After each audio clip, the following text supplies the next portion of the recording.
நீரிழிவு நோயாளிகள் உட்கொள்ளும் சிறந்த வெந்தய கொய்யாக்கறி. உணவு பிரியர்கள் சில பாதுகாப்பற்ற உடலுக்கு தீங்கை விளைவிக்கக்கூடிய உணவுகளை ருசிக்காக கூடுதலாகவும் தவறான நேரங்களிலும் உணவு உட்கொள்ளும் போது இரத்தத்தின் சர்க்கரை அளவு உங்களுக்கு தெரியாமலேயே அதிகரிக்க ஆரம்பிக்கிறது. இது உங்கள் உடல் உறுப்புகளை நாளடைவில் சேதப்படுத்த ஆரம்பிக்கும்.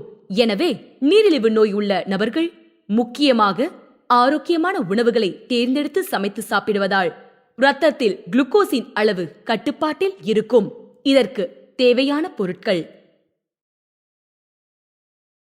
அரை கப் வெந்தயம், நறுக்கப்பட்ட வெங்காயம், ஒரு சிறிய தக்காளி, 1/4 பங்கு இஞ்சி பூண்டு பேஸ்ட், சிறிது மஞ்சள் தூள் மற்றும் மல்லித்தூள், கடுகு, கருவேப்பிலை எடுத்துக்கொள்ளவும்.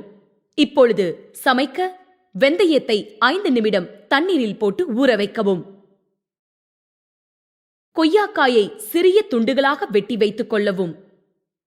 இப்பொழுது கடாயில் எண்ணெய் சிறிது ஊற்றி கடுகு மற்றும் கறிவேப்பிலை, நறுக்கப்பட்ட வெங்காயம், தக்காளி சிறிய இடைவெளி விட்டு ஒன்றன் பின் ஒன்றாக கடாயில் போட்டு 2 முதல் 3 நிமிடம் வரை வதக்கவும். கொய்யா மற்றும் இஞ்சி பூண்டு பேஸ்டை போடவும். சிறிது மஞ்சள் மற்றும் மல்லித்தூள் போடவும். 5 நிமிடம் நன்கு வதக்கியதுடன் சிறிது உப்பு சேர்த்து இறக்கிவிடவும். இந்த உணவை நீரிழிவு நோயாளிகள் தினசரி உணவில் சப்பாத்தி மற்றும் ரொட்டி மற்றும் பழுப்பு அரிசி சாதமுடன் சேர்த்து சாப்பிட்டு வர இரத்தத்தில் சர்க்கரை அளவு கட்டுப்படும். இது போன்ற சிறந்த பதிவுகளை தெரிந்து கொள்ள மேலும் எங்கள் சேனலை சப்ஸ்கிரைப் செய்யவும்.